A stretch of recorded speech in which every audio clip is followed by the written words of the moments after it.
Hello and welcome back to a special Paddy's Day edition of Link to the Cast, your weekly dose of video games and nerd culture ephemera, available everywhere good podcasts are sold. I'm your party host, Dave Ryan. We've driven the last snake out of Ireland. The pure Brit on the show, Mark, is gone for the week on assignment. And we've got the two Irishmen and the half Irishman, the son of Claire, with us. Firstly, he is Claire's favourite son. Up the banner. It's Jack Lazell. How are you, my friend? Yeah, I mean, I just want to firm up the banner, really. That's what I'm about.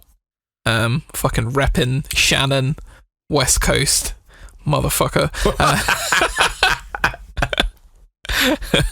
Slancher bitches. No, I'm good, thanks, mate. Yeah, it's some friends of mine at work went out for lunch earlier, and there was just randomly like Irish dancing going on in the pub they went in for lunch, just like people just up there just going for it. I didn't realize it was actual Irish dancers, or was it just folk in the pub had decided to Irish dance for the day? No, they got someone in to do it. Like it was a woman. I don't know if she was Irish or not. She had a little bit of the Flatley energy, but not like full Flatley. Sort of like 60% Flatley. I did think if we were going to actually do like a special edition of the podcast, like this is just a normal episode of the podcast, it's just we're recording it on Paddy's Day, but I did think if we actually were going to go the whole hog, we should have done like a movie commentary for Michael Flatley action movie Blackbird. Michael Flatley was in an action movie that he wrote, produced, directed and funded. It looks sensational, by the way. Oh my god, I've only seen the trailer, but it looks sensational. Does he win by kicking people? I would assume so. Yeah, it's like a brutally serious action movie as well. He's not taking the piss. He's not like winking at the camera. He's not like Irish dancing superhero. He is full like John McClane in Die Hard. He thinks he's John McClane, or he thinks he's in his own version of Taken, or one of those. Like he thinks he's going to be the next. And he was trying to get this movie made for years as well. Like that's what's so, and it's because it's so self-serious and stuff like that it is inherently very funny. Can I just point out, right? I'd say once every fortnight we are shocked by something that Garrett has not seen or hasn't heard, and yet he has seen Michael Flatley's action movie.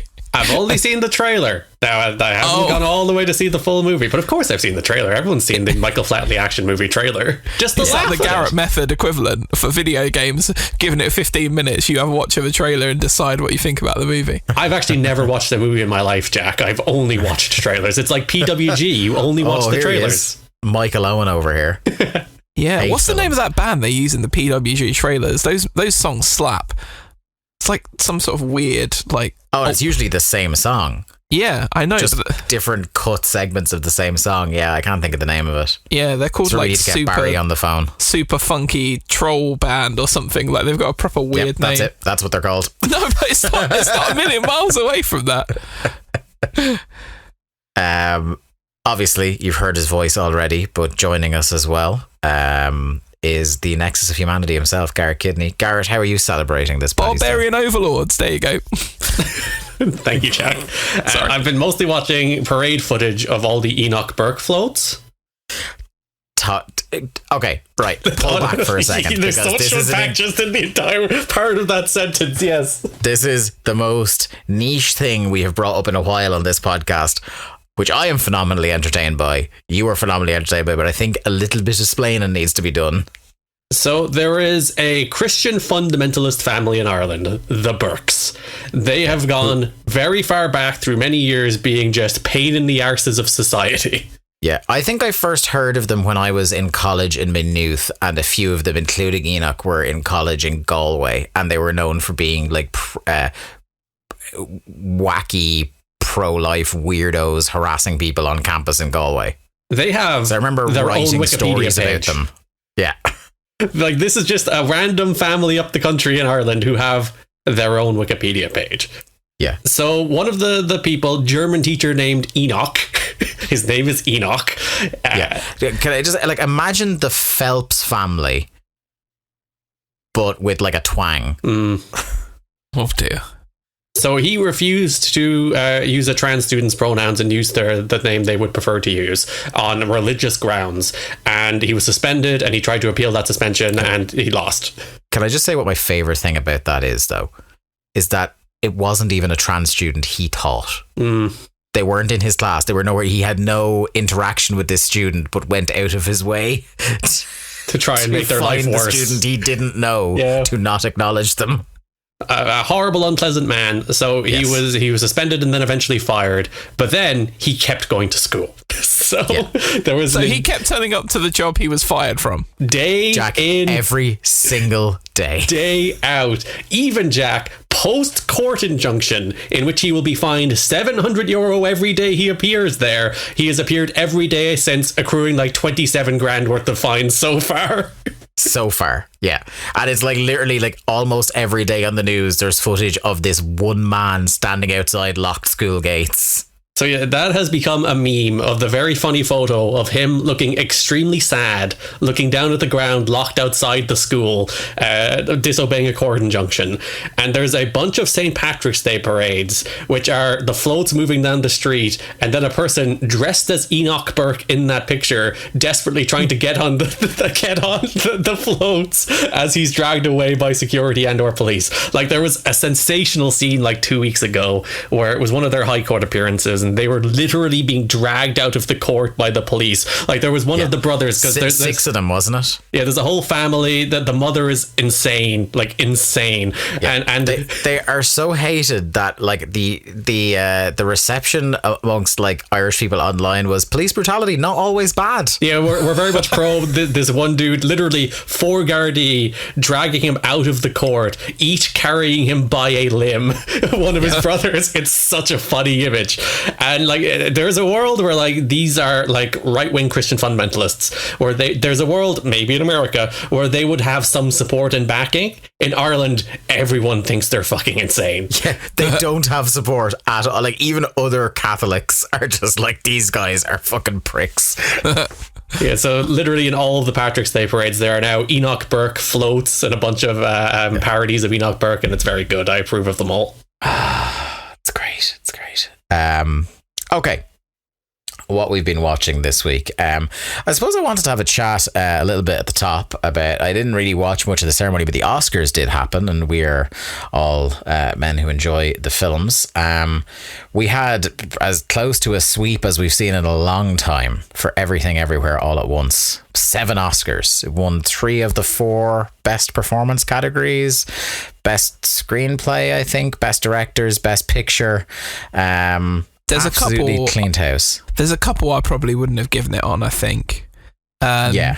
Like, this is what I want to say. Like, how do we feel about how the like, I think it was also one of the most predictable years for the Oscars, because I think it was like, everybody said like Everything Everywhere All at Once is going to like get a bunch of awards and Brendan Fraser is going to win Best Actor, and like all those things came to pass.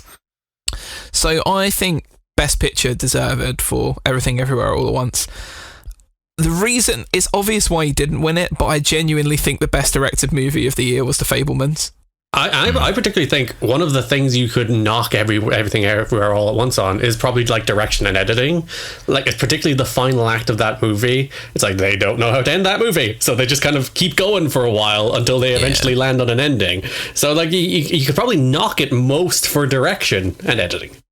Yeah, but I think... But I also think, like, the editing one is a bit tougher because, like, on the balance as well, there are some unbelievably edited sequences in that as well. I mean, like, the traditional sense of, as opposed to, like, technical editing, it is fantastic, but then the making it a tight piece of entertainment part of editing, it's like, a little shakier. Yeah, it's not like, it's not as egregious as when Bohemian Rhapsody won Best Editing, that had, like, the most nauseating cuts per second ratio seen since the last time you watched Raw's War. I believe they mean most editing in that case. Yeah, that was most editing that year for sure. Sorry, Jack, you were saying. But yeah, happy with Brendan Fraser, Best Actor. Happy with Michelle Yeoh. Best Supporting Actor. I mean, I would have been happy if like Barry Keoghan won it, or Kagan. I'm sure you're gonna fucking correct me for that, but I literally because like it depending on where you are from in Ireland, it is Keegan or Kagan or Keoghan. Like so, take a swing, whatever. I was gonna say I've heard 3 different pronunciations, all from different people from Ireland. Yeah, when even Irish people can't agree on it, you're good, buddy. Okay, cool. But Ke Huy Quan, I mean, he's so goddamn likable. It's the feel good win, isn't it? Yeah, that thing of him jumping into Harrison Ford's arms as well after it won Best Picture, I was just like, this is one of the best things I've seen, so I'm happy with that. Yeah. He's also tremendous in the movie. Jamie, yeah, he is. He actually like, because that's the other thing I was going to say. As part of this, like, I've rewatched it, and Michelle Yeoh is obviously like fantastic, but like he is the heart of that movie. He's so good. Yeah, like all of the scenes where they're like in the alley and he's like talking about like what it means to him, their relationship, and how it's taken in all these different directions. Like that got me in the feels so hard. Like it was such a good scene. Jamie Lee Curtis, by the way, no. Kerry Condon. Do you know what she is? Yes. Like, again, because I rewatched it, she is much like the people who are giving out about her this week. I think are over. Like, people minimize. She's not bad in the movie. She's not bad. She's very good in the movie. But like best performance by a supporting actress in a movie in a year? Nah. She wasn't the best supporting actress in that movie. Yeah. Like Stephanie Hsu was fucking awesome.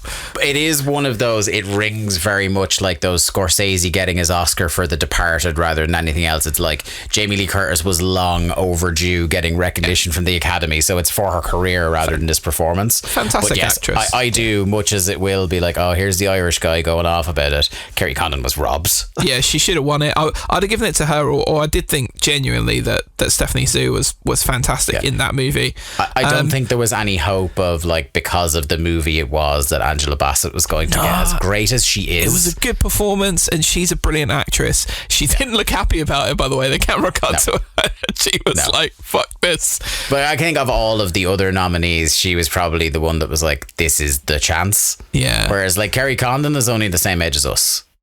Do you know what I mean? Like, so she'll be back. Yeah. The biggest robbery on planet Earth is Banshees not winning Best Screenplay. I'm sorry, but that is a joke. Like an actual joke. Like, that is the best written movie of the year. I was thinking about it for days afterwards. Like, some of the lines and the scenes so good, man, were just living with me rent free in my head. Martin McDonagh is the most talented screenwriter on fucking planet Earth right now, and I don't care if anyone disagrees, because that's how I feel. That's not even his first nomination in the category, is it? Didn't Seven Psychopaths get nominated? I think he's been nominated. I think he's been nominated every time.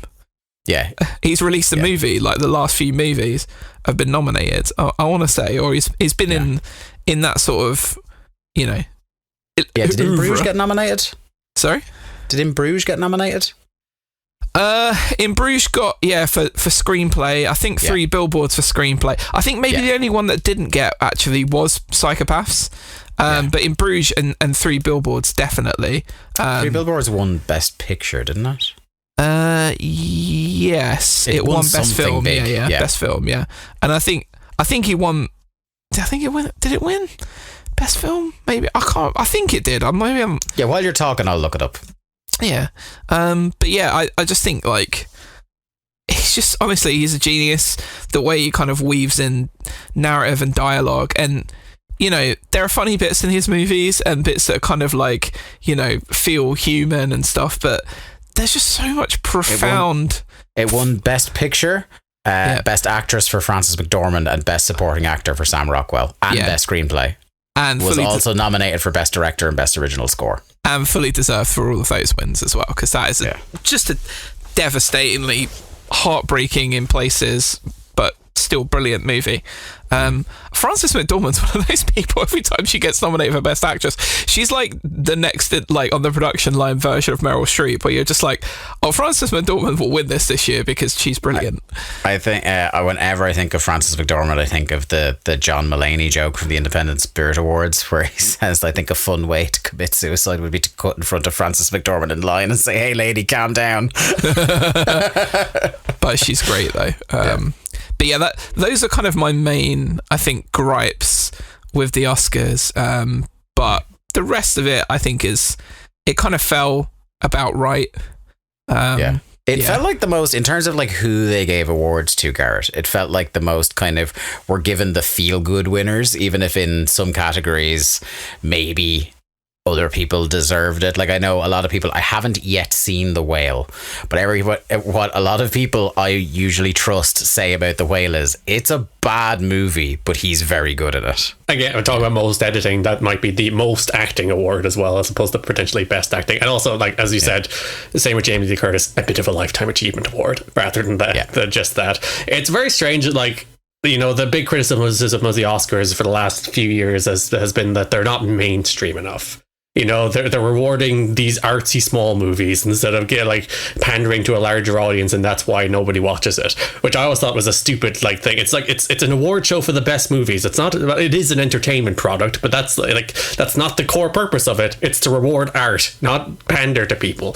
But like the year they did, like Everything Everywhere All at Once, being the crowd pleaser is like so strange, because like this is supposed to be the weird genre movie that completely flops, that is too weird for critics and doesn't review as well as it probably should, and that you have to drag people kicking and screaming to actually watch. That's what this kind of movie traditionally has been.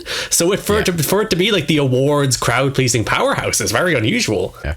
Is it the first one? I think like the last time I remember, like the most popular movie of the year sweeping the awards was Return of the King, where that was like the biggest film of 2003, and it won 11 Oscars. But you know, it only made $110 million box office worldwide.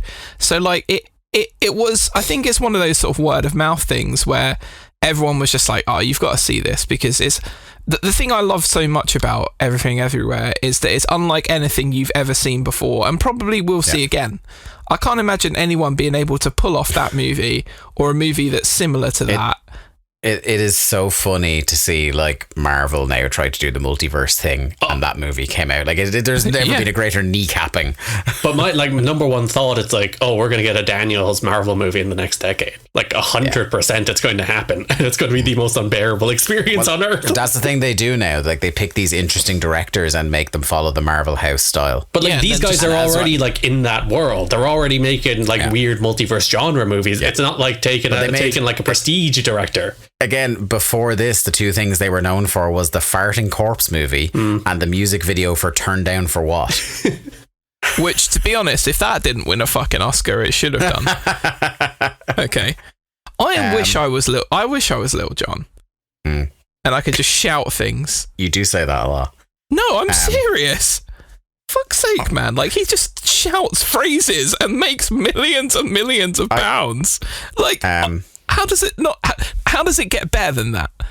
Pick 3 or 4 words, Dave, and just shout them, and then have someone mix it into a dance tune and just make millions of pounds. I have a feeling that, like, in terms of the Stephanie Sue thing, which, like, I loved her in Everything Everywhere All at Once. Like, I think she's the one where you're like, holy shit, like, where did this person come from? And I wonder if the whole her not even being nominated thing is just that, like, she'll be back. Do you know what I mean? Like, she's going to be in things. And they were like, again, that Lifetime Award thing where this was about giving Jamie Lee Curtis and Michelle Yeoh both disgustingly overdue recognition at that level for like the careers the two of them have had. So whereas you kind of can't begrudge the concept of either of them getting awards, you can be kind of like, particularly in Jamie Lee Curtis's case, go, well, it wasn't the best of the year though. As good as she was, I think she's very good in that movie. She's good in everything. Jamie Lee Curtis is a great actress. I just like, it just seems like one of those people that you would just love to hang out with as well. Yeah, like but the whole thing of like laugh. she goes to like Comic Cons and stuff like that 'cause she's a big nerd, and she goes in cosplay and no one ever knows she's there until she's already been there, and like she's super like supportive of like LGBT people, has a trans child, and like you want to talk about incredible dinner table banter, is married to Christopher Guest. Like nice. That's a great night over at the guest's house. Yeah. You know, I wanted to close out the Oscar talk with the, like, you know, we're talking about how Jamie Lee Curtis, it's career recognition, but maybe he didn't deserve it. Sticking out in your mind, what's the greatest like Oscar travesty you can remember? What, like, I mean, in our lifetime? If you want to think for a couple of seconds, I can start, because I have one that burns a hole in my head every time I think about it. I have a really stupid one. Yeah, I have. I'll just say Crash Best Picture. Fuck off. Oh yeah, what that was the one. 2006? It was nominated against Brokeback Mountain, Munich. I think Capote was nominated as well. Blimey. And like that was the year where Walk the Line wasn't even nominated for Best Picture, like, but Crash was. Well, that was in the only 5 years though, wasn't it? Yes, it was, but that shouldn't have been one of them, because I don't know if you've seen Crash. It's not very good. It's not very good at all.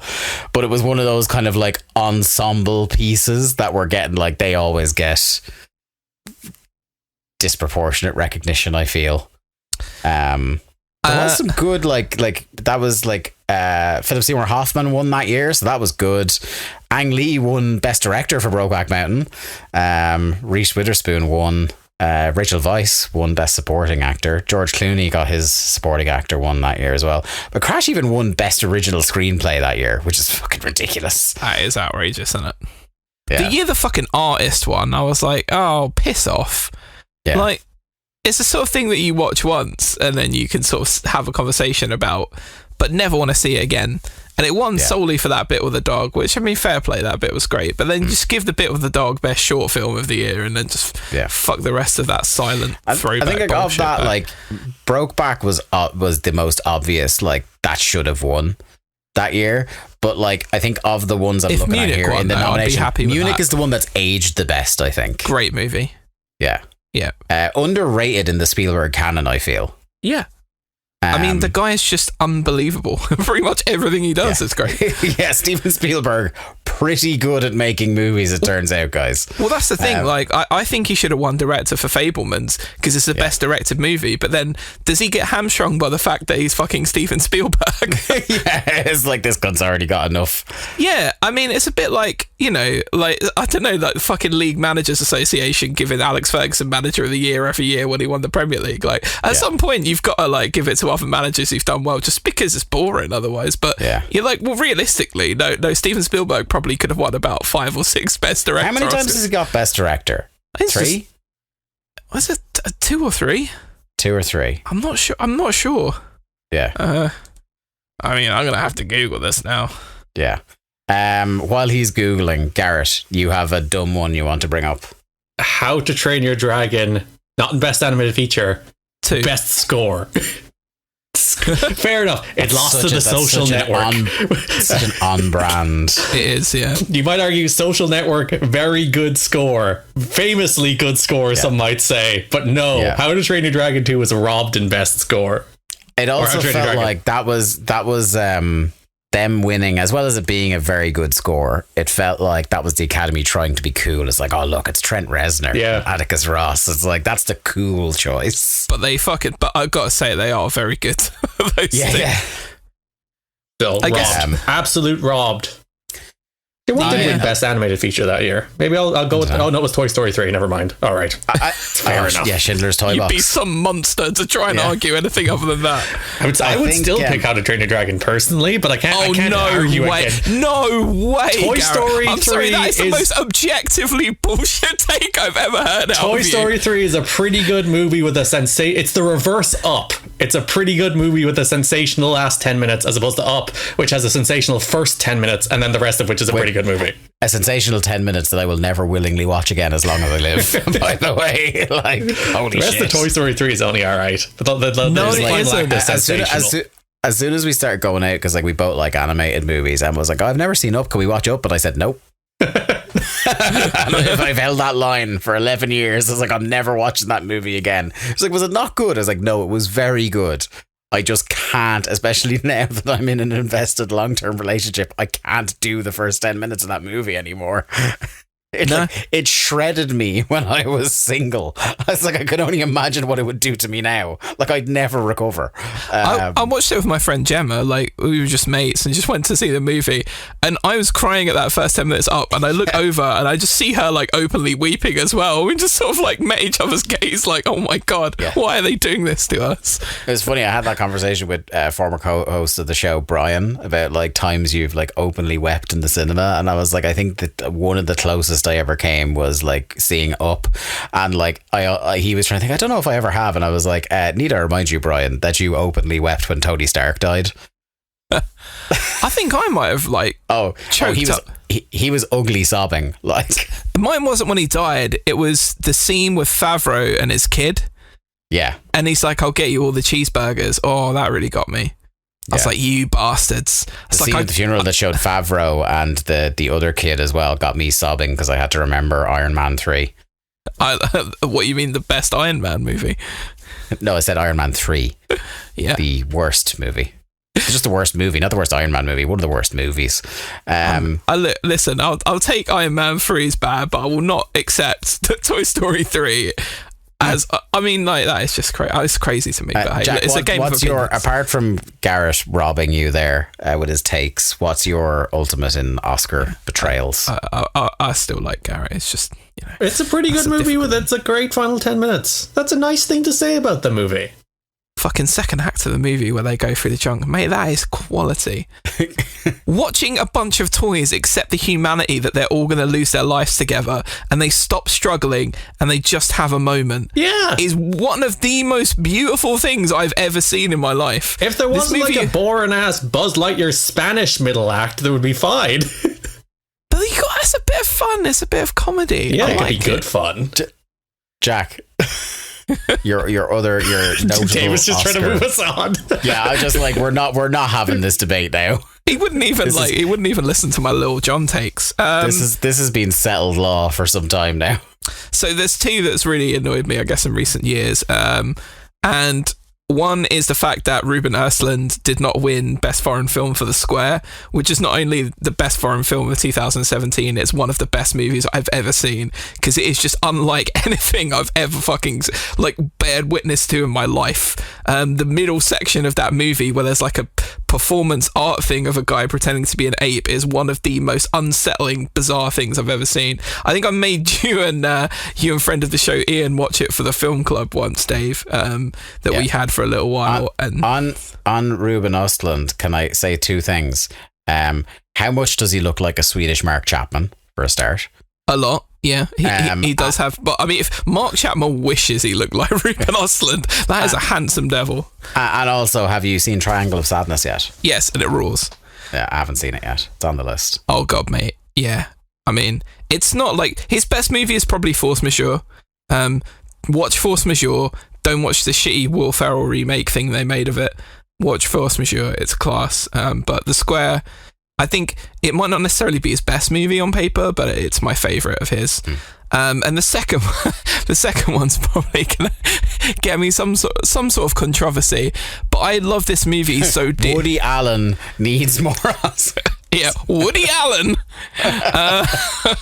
Fuck's sake. Mel Gibson should have known.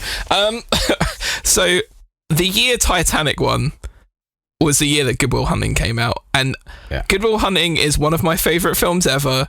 I know it probably is stupid to some people, but it is a intelligent, progressive movie about mental health, and you know, the relationship in that movie between Robin Williams and Matt Damon is one of the most believably beautiful things I've ever seen depicted on a screen. And I just think Titanic is a great, that's the sort of thing, he got the best director for Titanic. Is Titanic the best movie? Is it a better movie? Because As Good As It Gets came out that year as well, which is, to me, is a better movie than Titanic also. But obviously Titanic won all the things and made all of the money, and everybody loves Jimbo Cameron, and that's just the way things are. But Good Will Hunting, for me, should have taken that gong over Titanic. They flipped out Matt Damon and Ben Affleck and gave them the screenplay, and Robin Williams won Best Supporting Actor, and if he hadn't have won that, that's what my example would be right now. Although Robert Forster for Jackie Brown was also fucking great that year. The fact that Jackie Brown didn't even get nominated in the Best Picture category that year is also bullshit. I think one of the things I had on my mental list was even though he has won 2 Oscars for Best Original Screenplay, that Tarantino has been criminally under-rewarded. You think? None of his films have won Best Picture. He's never won Best Director. The 2 that won Best Original Screenplay were Pulp Fiction and Django, which deserved, absolutely, but the idea that Reservoir Dogs wasn't even nominated for anything. I think that is the biggest plus of the 10 the 10 Best Picture nominees now, where it's like, it's less the case that something doesn't even get nominated, you know? Yeah. It's usually the 10 best movies, or well, maybe not the best movies that are there, but it's very rarely the case where it's like, oh, how can they not even recognize that? Yeah. By the way, I searched my tweets for the words Oscars and robbed. Yeah. And I've sent. I'll bet you have some takes over the years. One of them is very funny. I sent 2 tweets. One is about Peter Gabriel's "We're Coming Down" from Wall-E not winning Best Song. That song is sensational. I am with you on that. I'm a massive Peter Gabriel stan, though. So the other is about Toy Story 3 not winning Best Picture. You fucking know that shit, Garrett. And here you are giving your stupid Train Dragon takes. Listen, 2011 Garrett was wrong. I can't stand over his opinions. He was stupid. You're a smarter and more educated man now. I love 2011 Garrett. I want to hang out with him. Maybe we can talk about how great that scene is where the fucking aliens crane them out of there and say the claw. And by the way, you know, you mentioned Pulp Fiction, Dave. The year Pulp Fiction got Best Screenplay, the Best Picture winner was Forrest Gump. Listen to some of the other films in that category. You want to talk about movies? I bet I haven't watched it in about 15 years. I would say in the aged like milk category, Forrest Gump. Yeah, but Shawshank Redemption came out. Man, that was one that was on my list. Like how Shawshank did not do well when it came out in box office. Nope. It did well when it started like showing up like as a TV movie every 5 minutes. Yep.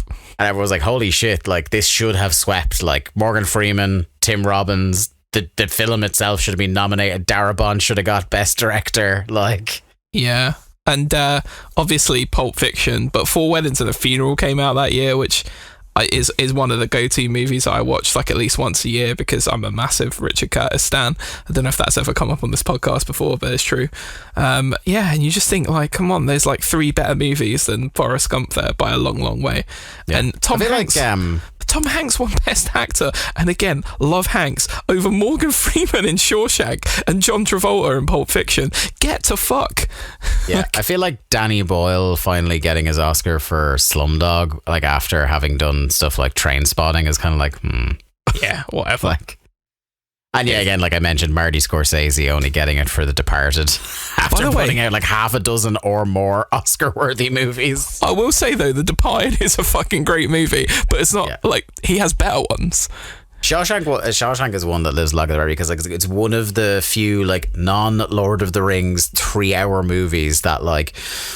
I remember Bill Simmons said it on like the Rewatchables podcast where like there's a quality to Shawshank that if you're just turning through channels on TV and Shawshank is on, no matter what point you turn on, you see Shawshank is on, you're locked in, you're watching the rest of it.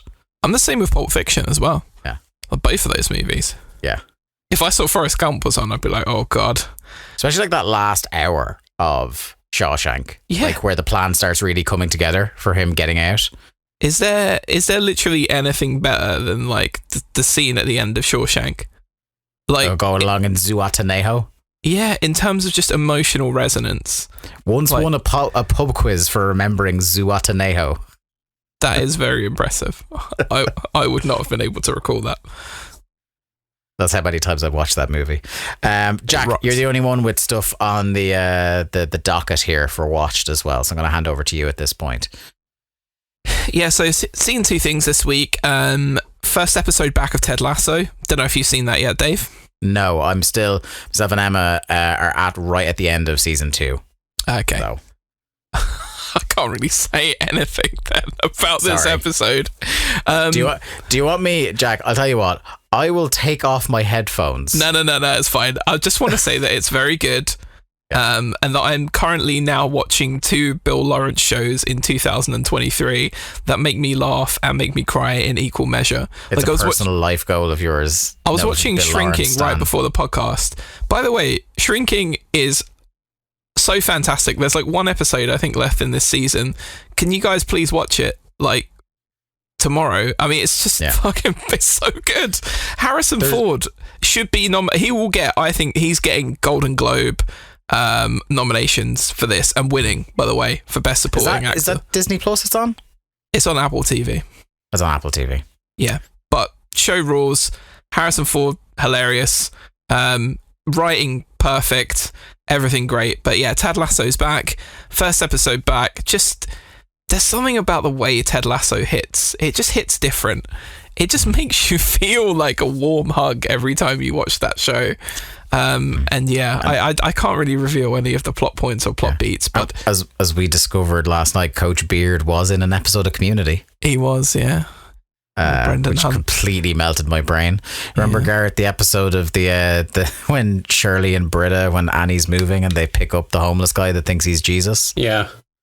Yeah, that's a prominent character from Ted Lasso. Oh. I think that's been one of the things I really love from watching Community this time round, is that I'm like seeing loads of people who are now famous who I had no idea who they were when Community was on. That's always the fun, like when I watch The West Wing and you're like, Nick Offerman's in that show, and you're like, oh yeah there he is, talking about the wolves, wasn't he? Yeah, it's very fun to go back and watch those old shows. And Ted from Scrubs is in that as well, speaking of Bill Lawrence. Yeah, it's the same if you go back and watch like Law and Order, any show that needs to go through like characters of the week a lot. It's like, oh, there's just every actor who eventually becomes famous. Yeah, there's been a lot of talk this week as well, because he mentioned on his Hot Ones appearance that in an old episode of NYPD Blue, Pedro Pascal played like a gothy cult guy. Brilliant. Sorry, Jack. Yeah, continue. By the way, every time I see like a Pedro Pascal interaction with Fan Story come out, it's just the best. Yeah, his Hot Ones episode was the best one in a while, I think. He's just a very likable guy, isn't he? Yeah. Yeah, I mean, new season of Mandalorian's out as well. Kind of, I'm enjoying that so far.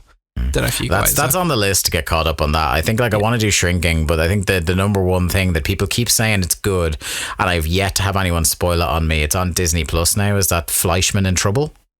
Right, no, I haven't. Yeah, I've heard on a couple of podcasts people going, this thing is really fucking good and you need to watch it before someone tells you what the, like, I don't know if it's a twisty thing or it's that like the premise is a little bit low key until a while in, but they're just like, you need to watch this without knowing what it's about, and I just haven't got to it yet. God, what was the name of that cannibal movie? That cannibal movie you made me watch a few months ago, where you were like, "Don't read Fresh." Fresh. Yeah, my word! Like, I'm with so Daisy glad. Edgar Jones and fucking Winter Soldier. Absolutely, just smiling psychopath that he is, isn't it, Sebastian Stan? Yeah, my word! Watch that movie and don't learn anything about it. Yeah, or what's it? Barbarian. Yeah, that's out at the moment. Don't learn anything about that. Just watch Barbarian. It's great. Yeah, stars Arnold Schwarzenegger. Okay, Fleischman. But you've also been cranking yourself silly to a documentary. Yeah, so Netflix put out some documentaries, and I do watch quite a few of them. I don't know if I'm just trying to justify myself. They put out a rate of about like 4 documentaries every half hour. Most of which are about somebody who murdered somebody. Yeah. Or a cult. Do you know what? Which then ends up murdering people. Browsing Hinge, the worrying number of women who include on their profile quite happily that they are super into murder documentaries. I thought you were going to say the worrying number of serial killers. It's like, whoa. Well, Garrett, that's my worry, is that like I actually meet the one that is inspired by those things. I don't know, like true crime's a weird genre. I don't really know. Well, because one, it's like the same story over and over again, which I guess is why people watch Law and Order, so I can't really give out about that. But two, it's like it's just exploitative. It's real people you're turning into entertainment, and it's entertainment. Don't question for a sec. People are like, oh no, it's fact. It's entertainment. Every so often you find one that's quite like a captivating narrative. You know what I mean? Like Making a Murder, when that came out, that was very captivating. Or Serial, the podcast, season 1, like that was unbelievably compelling. But those are usually the ones that I find compelling aren't the like fetishization of serial killers. It's more the potential wrongful imprisonment of people. Yeah, one of my favorite documentaries of all time is the Paradise Lost trilogy about the West Memphis 3. Like, those are incredible. The Peter Jackson one, that's kind of like a glossary of the 3 documentaries, is pretty good as well, west of Memphis. But the Paradise Lost trilogy are like, I don't delve too much into the true crime, but like that kind of stuff, the miscarriage of justice stuff, that I appreciate. But even then, that's like a whole genre of people deputizing themselves as like private investigator, which is always... Yeah, when it goes into the like internet detectives thing, I lose interest very quickly. Yeah, I hear what you're saying. Anyway, so there's a documentary about porno. It's a documentary about fucking. No, so it's a documentary about Pornhub, right? And it's probably one of the worst made documentaries I've ever seen. And it's obviously going to be using that logo and everything, and then whatever it's called, the rise of Pornhub or something to look like. And that's obviously going to capture people's attention. You get teenagers who have their own Netflix profile with their family who are going to see the documentary, but and I even feel like the very idea of making a documentary specifically about Pornhub, like you could make very, very countless interesting documentaries about porn, but there are and no one seems to be interested to make the actual interesting stories. It's all the titillating stories. Yeah. But making it specifically about Pornhub makes me feel like it's like, oh, you just want people to click on this, which they do. Yeah. Which they do onto Pornhub regularly. Yeah. I know you're listening, Mark. Anyway, I think the documentary, in a documentary, it's normally like they pick a subject, they interrogate it, and they're kind of building towards some wider point.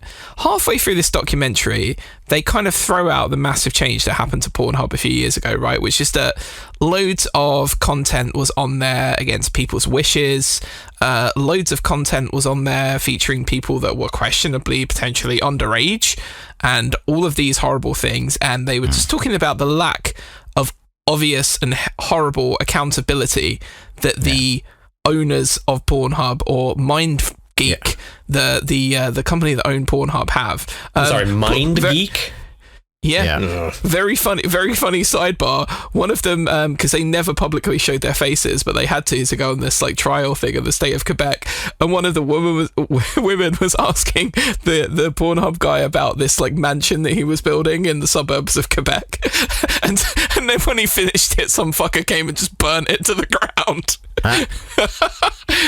So yeah, I shouldn't laugh, but it is very funny when you see how laissez-faire this guy is, and that's probably the correct term to use if you're talking about a Quebecois, about the horrible things that had happened on his platform.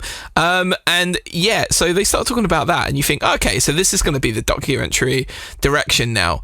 But then they intersperse it with sex workers who are talking about, if I didn't have Pornhub, it's my main source of income and all of this sort of stuff.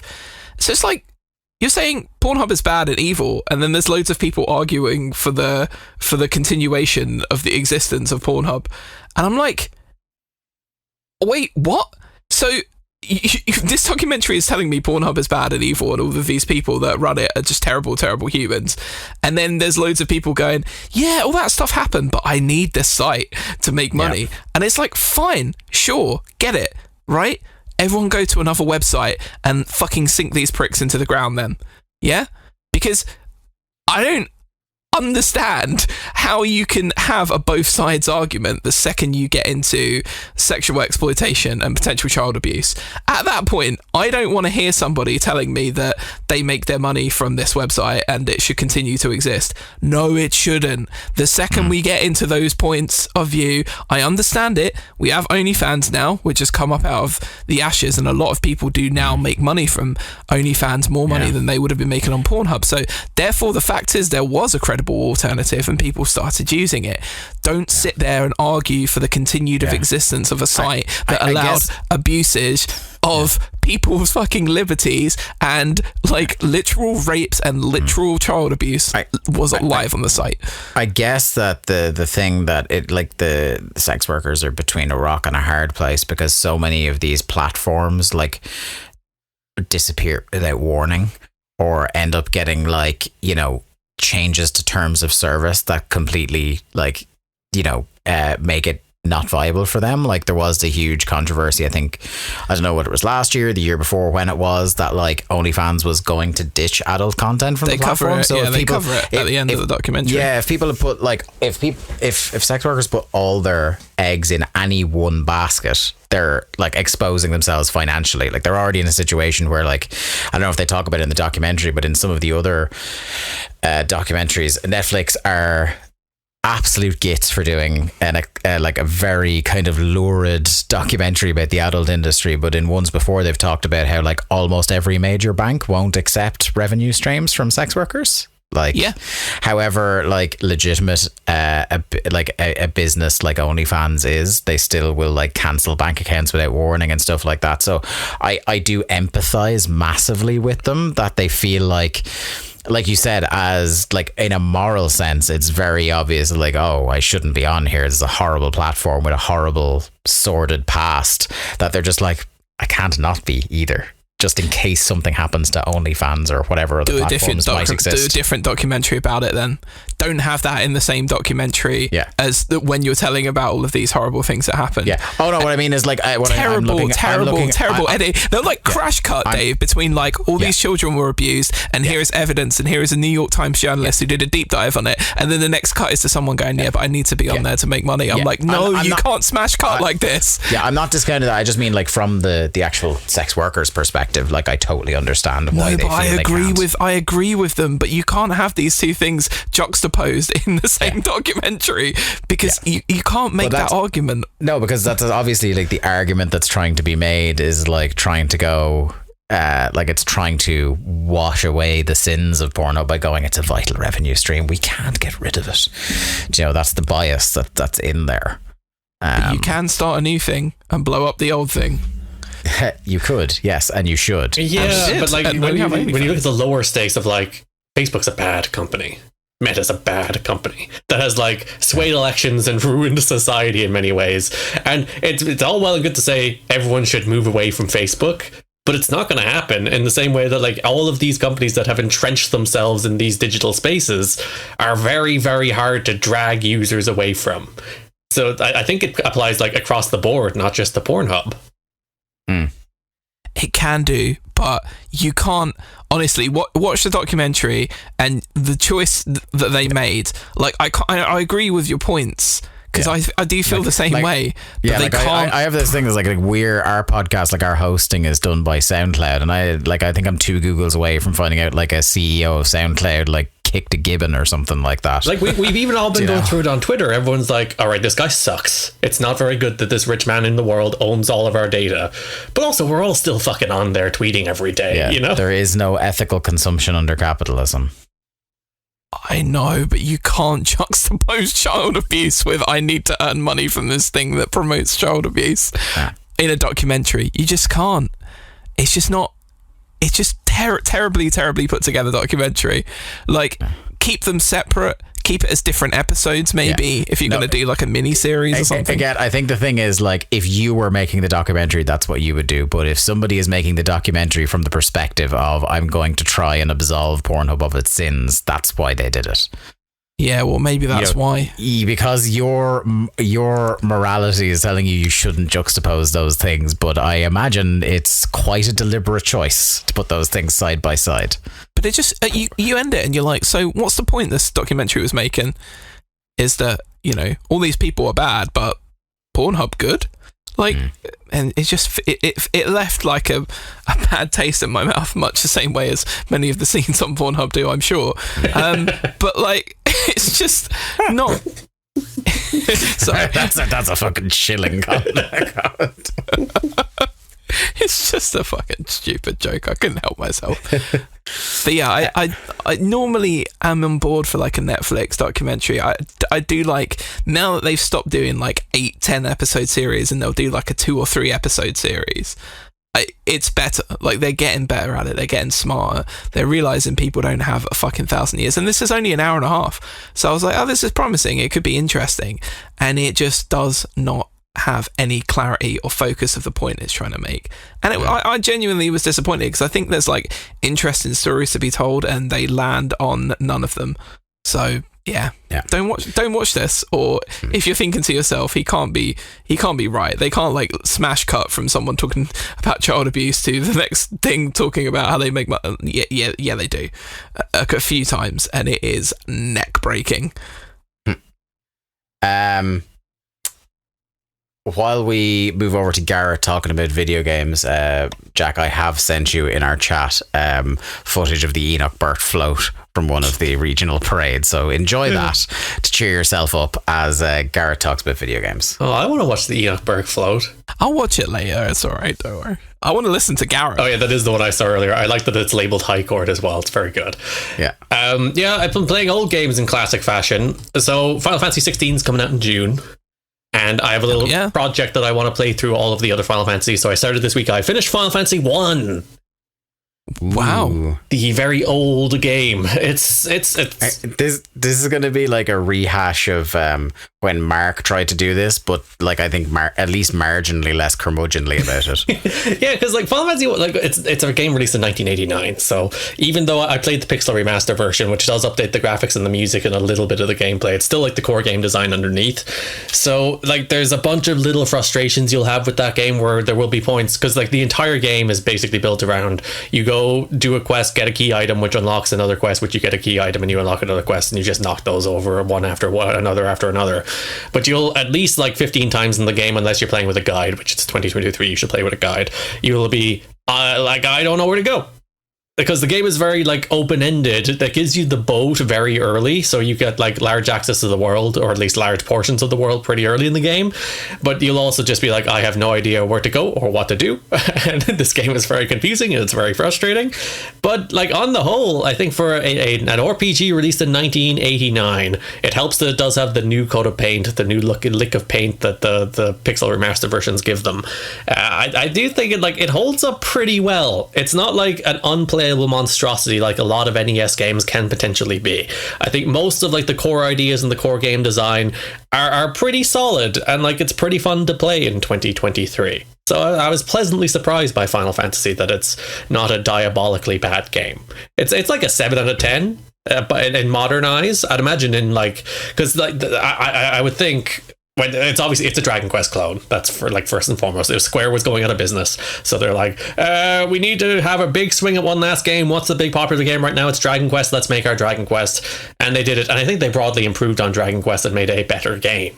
And then obviously they sprang a series that ended up merging Square and Enoch. So the Dragon Quest clone eventually formed the same company as Dragon Quest, which is fun how that works out. So, like, if you played this in 1989, like, the sense of freedom is probably pretty darn neat.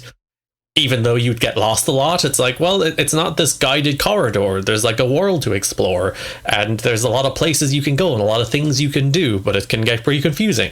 But if you're, like, an 8-year-old, it's the kind of game you can lose 6 months of your life to, even though you can beat it in, I think, like, 8 or 9 hours. So, yeah, it's a fun game. I think it holds up pretty well. There's frustrations, but there's frustrations with all old games. Mark. Directly addressing Mark. You ever play Final Fantasy 1, Jack? I kind of I tried to start playing it years ago, and then I couldn't get into it. Like Final Fantasy 4 onwards are the games that I've like really spent time with. I've never finished Final Fantasy 1. I don't know if that makes me an imposter as a Final Fantasy fan or not. Yeah, because the Super Nintendo games onwards are, I think, the like unequivocally good ones, not the good but ones. Whereas like 1, 2, and 3, the NES games, and there's various versions you can play, some of which are better than others. Like the PS1 versions had terrible load times, which is strange that they ported a bunch of NES and Super Nintendo games to PS1 and the load times got worse. I don't know how that works, but I suppose like cartridges do load faster than discs. I think that's how that works. Someone will correct me on that, but they ported a couple to 3DS, and I played those. That was where I kind of first played Final Fantasy. I think Final Fantasy 4 and 5 was on the 3DS. Yeah, because I think it was DS, wasn't it? Was it DS? Or you might have played them on 3DS because it was backward compatible, I guess. It might have been DS. I'm just trying to think. I was still at uni, so that would have been sometime between 2007 and 2010. Probably would have been DS then. Because they remade 3 and 4 in 3D for DS. Yeah. I definitely remember playing 4 on DS anyway. 6 I played after I'd loved 7, 8, and 9. And that is amazing. And Kafka rocks. And then, yeah, obviously, the PlayStation era. I'm trying to think of like the last one I genuinely loved, and I think it was 12. I'd probably go back as far as 10, though I liked 12 and I liked 15. I liked 15 at first, and then I just think it kind of, I don't know. I got a real like whole barrel of emotions about that game. I don't think it's ever easily come out of me, but it ultimately ended up disappointing me quite quite a lot. And I've always wondered if I go back and like play, because you know there's like the sort of Kingsglaive Ultimate Edition or whatever the fuck it's called now, where they kind of weave all of the chapters in about all of the lads, you know, the J-pop band and their travels and their adventures away from each other. Like maybe if I went back and played a version where they're all characterized really well and I understand it, but it just seemed like you played this whole game and this adventure, and then they just smash cut back to the past, and they were like, oh, there's this bit at the end where it's actually, you know, this city that doesn't exist anymore, and also you're dead now. I'm like, what? That game but that's it, that's the end of the game. And that's not the game anymore, because not only did they add those chapters, they changed the ending. Like, they patched the ending. The ending is different now than if you played that game at launch. The game is different, which is a very strange thought, because I'm almost most interested, because I think my opinions of like 1 through 12, other than the online games, are pretty set in stone. Like, I could tell you exactly what I think about them and why. And my opinions of like 13 and 15, I don't think I've like concreted them, because I've never replayed either of those games. So I'm kind of fascinated to play those the most, which I will get to toward the very end by the time Final Fantasy 16 comes out, if I get to them at all. But I will try. Garrett, it's March. Like, we're in the middle of March. You seriously think you can play through Final Fantasies 2 to 15? Obviously leaving out... Yeah, because I'll leave out like 11 and 14, obviously, because they're online games. I don't think I'll do 7 again, because I played that like last year. But the rest of them, it's only 12 games, one of which I finished, so 11 games. Are you doing X and X2? No, I won't do spin-offs for the time being, no. Are you doing all 3 episodes of 13, or just the first one? I've never even played the third one, by the way. I played the first 2, but I didn't play the third Final Fantasy 13. I watched an extended YouTube video explaining the story of 13 episode 3, and I was like, I love Final Fantasy, I love me some crazy anime bullshit that they do in their stories, but even that, I'm just like, nah. I don't need to labour under the apprehension that game is actually going to be good in any way, so no thank you. Yeah, so I'm interested to get to those to kind of concrete my opinions on them and see what the hell Final Fantasy 15 even is now. Because as you mentioned, like, there's moments in that game where a character will be like, I'm going away for a while, and then they come back like an hour later and they never explain it. And like the whole idea is like that's where the DLC was meant to be, and they just added for some of them, but they also cancelled some of the DLC, so it's not even complete now. But yeah, it was very strange playing the game where it's like Prompto's like, I'm going away for a while, I have a thing to do, and then he just comes back and you're like, where did you go and why? Yeah. What's the deal, Prompto? Yeah, and then you get to the end of the game, which again has been patched and changed, so it has a different ending. So I don't even remember what the end. I do remember what you're on about, like the time jump and the everybody's dead thing, and all that stuff seemed very strange, and I think they changed it. So I'm excited to go back through those, especially because like I know what I think about Final Fantasy 6. I played that game like 4 times. That game's amazing. It rocks. It rocks. Yeah, as 8 will still always be my favorite. Forevermore, but I think the most replayable one whenever I've gone back and replayed is 10. Yeah, because I really like 10. I bounce between like 6, 9 and 10 being my favorite on any given moment. Yeah, 9 is perfect as well, isn't it? It's not my favorite, but it might be the most perfect Final Fantasy game as like a rounded package. You know, it has all of the tropes in their best form. Do you know what I mean? Like all of the original kind of, you know, Black Mage and, you know, all of the different, you know, kind of original classes of the characters are all seen in the main characters. And then you've got airships and it's kind of like medieval in the setting. And then like fucking Sid gets turned into a frog. Like literally perfect Final Fantasy for me. Yeah, because like from 6 onwards, they kind of moved away from the fantasy because like 6 and 7 were cyberpunky, 8 was kind of very modern. And then like 9 is like, oh, we're going back to fantasy because they had a team in Hawaii make it while the main team was still making Final Fantasy 10. So it's like, oh, we're going to make this like a side game, which I don't think even started as a numbered Final Fantasy. I think they retconned it in. It's like, oh, this is actually a good game. Let's make it 9 while everyone else is still making 10. And it turned out to be a real fun time. Like the run of games from 6 to 10 is just like, you might have your favorite there, but they're all just great games. Even 5, which I think gets slept on. Great game. 5's really good. 4's probably of those kind of early ones my favorite, but yeah, they were on flames from Final Fantasy 6 through Final Fantasy 10. That was like the best. To me, it's like the best period or the strongest period of any video game series ever. And that is a big statement, and I'm sure there's a million people who are now probably screaming at this podcast if they're listening to it. But it's this. You're wrong. It's this. But for me, and my emo sensibilities, that Final Fantasy 6 to Final Fantasy 10 is where they were just nailing the shit out of it. Especially when you consider like the window of time those games were made in, because like 6 was 94 and then 10 was 02. Yeah, so that's like they were just every 2 years. It's like boom, boom, boom, boom, boom, all-time great game. Yeah, absolute classics. And I still think Final Fantasy 8 is probably the most underestimated game of all time. Like, I love it to pieces. Shuffle and Boogie, hell of a song. Yeah, take that, Mark. We're just taking shots here at Mark while he's not here. I love you, Mark. I really do. I'm sorry. This has turned into a character assassination. Well, the very first thing you said at the start of the podcast was like, we've driven the snakes out of Ireland. So yeah, that's more directed at Brits in general rather than Mark specifically. But yeah, I take your point. My conspiracy theory about St. Patrick is that there was never snakes in Ireland. No, I actually saw absolute legend David O'Doherty the last weekend do his latest show in my local theatre. And he had that, like, it's like, St. Patrick was amazing. Not only did he drive the snakes out of Ireland, he drove out all archaeological evidence that snakes ever existed in the country. Didn't you guys just sort of like chase them with like little billy clubs into like the town centre and then just beat the shit out of them? Wasn't even Irish either, St. Patrick. That's besides the point. Neither St. George didn't fight a dragon either. Sorry, English people, but that didn't happen. It's probably a large goat. Shame.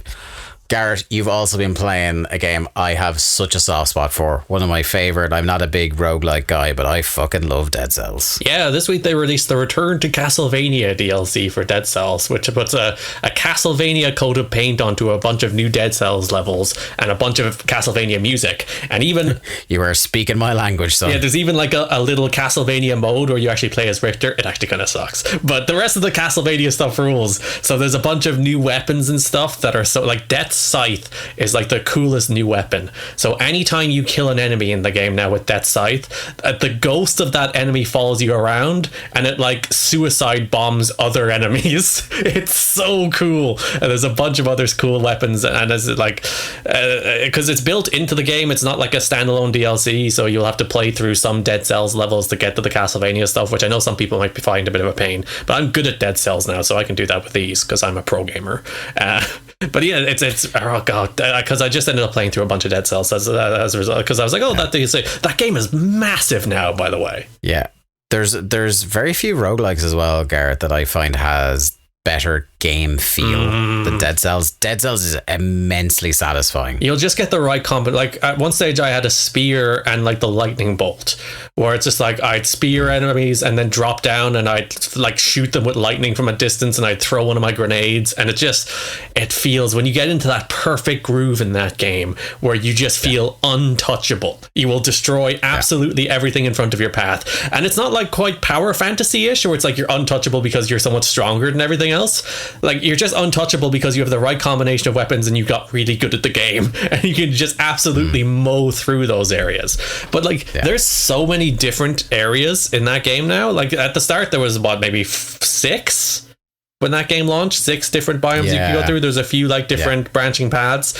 Now there's like 15, I want to say, maybe more. That game is humongous. There's so many weapons, there's so many skins, there's so many abilities, there's so many like different areas you can go to, and it's like, oh, there's a new final area you can go to now. It's like, good lord, there's so much content in that game, because I've been buying the DLC because I like the game, and it's one of those, I like Hades, I just like dipping back into for like a week or two a year just to get that little hit of Dead Cells and that little hit of Hades of two like just phenomenally playing games.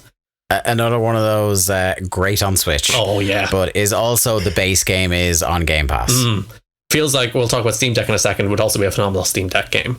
But yeah, the Castlevania stuff's really good. It has a bunch of Castlevania music and characters, and it's the new weapons they've added for Castlevania. Like there's just a horde of bats where you just open your cloak and bats fly out and attack the enemies. Cool. Sensational. This game is so good. Well, that's Jack downloading it now. Just from that noise. That's so cool. Yeah, like there's so much stuff like that where you'll just get a new power up or a new weapon or a new sub weapon, and it's just like, oh, this is just really cool. This game is just really cool. I love Dead Cells. It would have I don't think I gave it Game of the Year in 2018, but it would have been Dead Cells. Is this like a Toy Story 3 revision? Yeah, but for Dead Cells. I'm gonna go back and adjust the Link to the Cast record to give it to Dead Cells. What did we give Game of the Year in 2018? Was it God of War? It might have been God of War. Yeah. Boo. You made up for that by putting the boot to it last year. So Yeah. much to Jack's chagrin. Boy, did we balance that out. Heartbreaking that was. Let's move into the news, and we have a couple of news stories written down, but I do feel like the more I think about it, the more I want to mention it, like right before we went to record, because it is it's a nerd culture ephemera thing, but also he was in several prominent video games. We should talk about the untimely passing of Lance Reddick. One of my fave kind of like supporting actors, like passed away at the age of 60 earlier today. Very, very sad. He's a guy that like he's one of those, like, he's in that list of actors that anytime he shows up in that and you're like, oh yeah, here he is. Like, obviously, like, as a guy who grew up like one of those really annoying people that would tell everybody to watch The Wire, his role as Lieutenant Daniels in The Wire is very, very close to my heart. But like, I think even kind of latter day stuff, like he's a pretty great supporting cast member in the John Wick movies, and like, you know, I'm sure we can name a laundry list of things he's been in. And we were talking about random West Wing cameos. He's in season 1. Yes, he is. And he's also been in several video games, like I think most notably Horizon and Destiny. Yeah, I guess I'll throw it to you guys. Is there any other, for you, Jack, is there any other Lance Reddick stuff that sticks out to you? I can't believe you didn't say most notably 50 Cent Blood on the Sand, to be honest with you. This is why I turn to you, my friend. Yeah, I mean, Peter Willington would have been fuming if we didn't mention it. He would be. Just a fucking cool guy. Just like someone who just oozes charisma. You could just slot him into a role in something and you just know, oh, okay, Lance has got this. Like, he's going to be great. And yeah, it sucks. It really sucks. 60. And there's been a few people from The Wire now passing away. Just like, feels like really untimely, you know, the departures of these people from this fucking mortal coil, and it's definitely another one like 60 years older, because I know you just finished like you'd wrapped up filming for John Wick, hadn't he, like earlier this year, because I know that's coming out very soon, isn't it? John Wick at the end of this month. Yeah, so like it's gonna be a bit bittersweet, I think, watching that. He was in the middle of the press tour for the movie when it happened. Oh man, that's just heartbreaking. So heartbreaking. Yeah. Before I mention, I have a couple of Lance Reddick bits as well. But I suppose, Garrett, have you got anything else? Garrett, you're a big Fringe guy, are you not? Yeah, I was going to say that's my touchstone for him, because like I love Fringe. It's one of my favorite shows, and he's so good in it. And like Alan it's hard. Sorry, Alan Sepinwall tweeted today that like he plays the kind of like stock authority figure that could become just such a boring role, and then he injects such humanity and compassion and emotion into those roles, which is what he does in Fringe. And you see the multiple, because the Fringe is about multiple universes, so you see multiple versions of his character in Fringe, and you see like the multiple sides that he can play that character. He's so good in that show.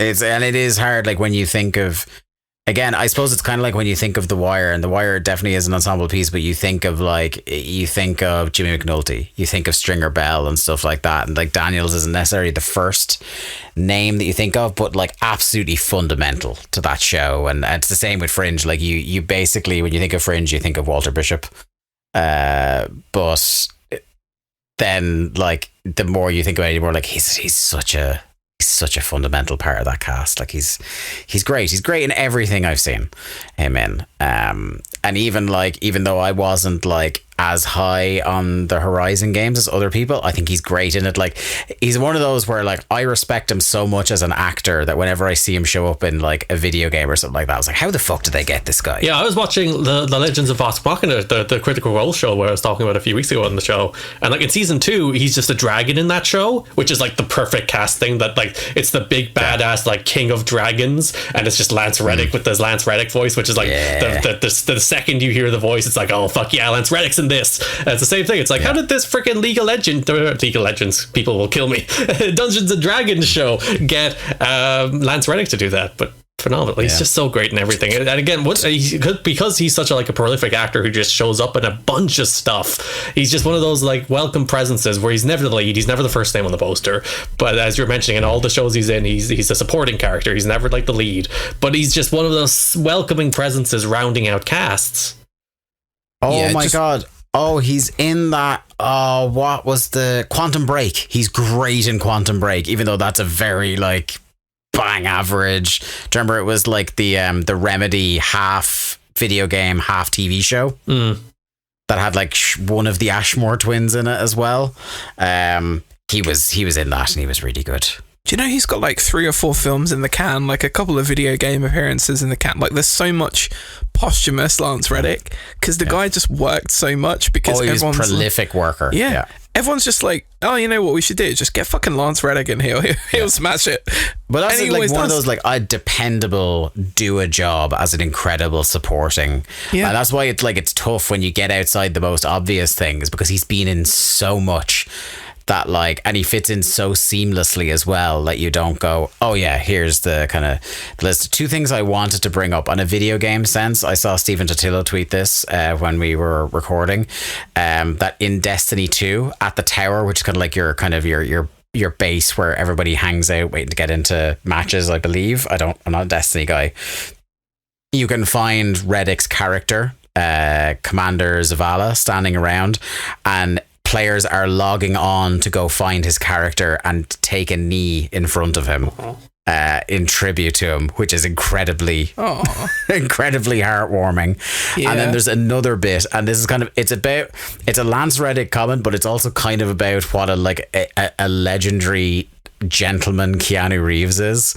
So Lance Reddick shared a story from the set of John Wick in this press tour that he was in the middle of when he passed away, and he talks about his friendship with Keanu Reeves, and it just feels like the reason I want to bring this up is because like Keanu Reeves is a guy who is like, his life has been riddled with tragedy, and this is just another person he was really close to, having made 4 films with the guy that's after passing away now, and it's really sad.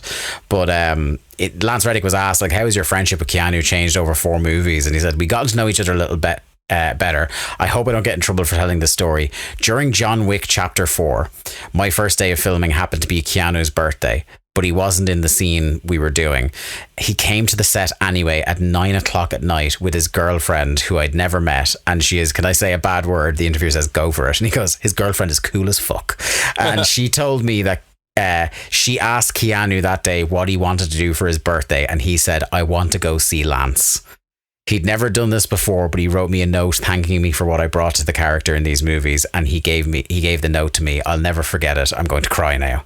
Oh, and that's such a touching thing about like the relationships these people make, making a series of movies together. And I do think like outside of Keanu Reeves obviously and Ian McShane, I think like he is the most kind of core character in the John Wick movies, and it's going to be bittersweet watching him in John Wick 4 do his thing, and then it's going to be sad because like this seems like a franchise that has no intentions of not making these movies anymore, so we are going to see subsequent films without him, which is sad. Yeah, but what a guy. What a man. Rest in peace to a legend, gone too soon.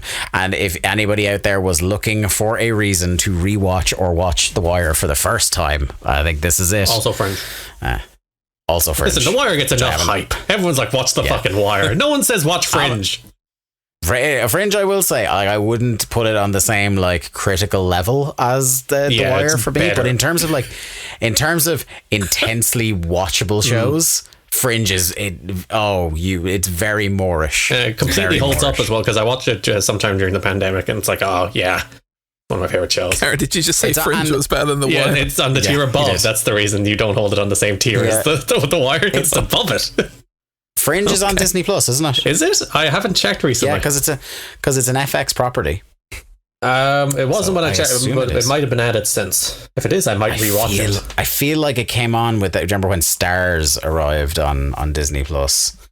If it is there, I might give it a third watch. I feel like I saw it on there because I thought to myself, "Will I?" Or it was on something. It doesn't seem to be a quick check on Disney Plus anyway. Oh, the binge is up on something. Prince of Persia: The Sands of Time, which is this other option when I type Fringe for some reason. Or Disney: A Ring of Endless Light, which I have never heard of before. A 2002 movie. Looks to be about dolphins. In hopes of briefly forgetting her troubles, Vicky Austin assists a handsome researcher who works with sea mammals and discovers that she can communicate with dolphins. I think I've seen that movie. Oh, wait.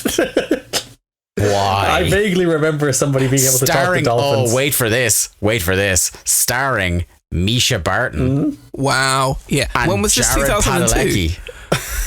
This was 2002, you say? Yeah. Yeah, so that Jared makes sense. Padalecki, this is pre-Supernatural Jared Padalecki. Good God. Or right when Supernatural started. And yeah, Misha Barton. When did the OC start? It was, Around I think the it was same time? 2001, wasn't it? Yeah. 2001, 2002, maybe God. that kind of time. So there you go, guys. If you're to take anything from this Lance Reddick obituary on the podcast, it's that A Ring of Endless Light is now available on Disney Plus. By the way, talk about two careers that went in very opposite directions. Yeah. Jesus. Fringe is on HBO Max in the US, by the way, apparently.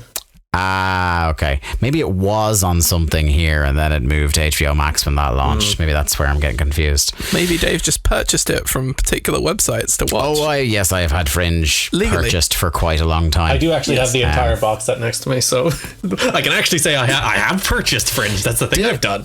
Did it ever get a Blu-ray release? I'm not sure. I do only have the DVDs. That was another one of those classic we've talked about on the show before, Garrett. TV3, Irish commercial TV station that would like get these lauded American shows and then put them on randomly in the middle of the night on a weekday. Very strange. Fringe was one of those. My favorite is when TG Cahir 9 gets those, p.m. by the way. 9 p.m. on a Tuesday. Catch some Fringe, like Because you turn on TG Cahir occasionally, it's like, why do they have Breaking Bad? Like, they had The Wire as well. Yeah, what sense and they does got that the make?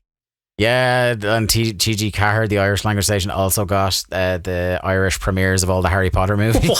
What? How? Yeah, That's incredible. Were they dubbed? Oh, yeah. So Harry Potter was dubbed, but like The Wire and stuff like that was just English with Irish subtitles. My favorite thing is that I'd watch Survivor. I think I've talked about this before, but where they would actually dub Survivor as well. So I don't ever know. I'd never have heard like Jeff Probst's voice for years watching Survivor because they dub it all.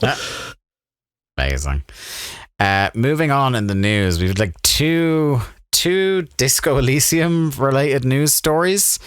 Can you tell who prepared the news this week? I know, but I feel like this is kind of one is not a coincidence that it came out hours after the other story did. So the first news story was that there's a new mode being added to Disco Elysium, the final cut, on all platforms, which is going to be basically a modding tool that you are able to basically do a diorama. You can take any scene in the game and you can move characters around it and edit and like make them do whatever.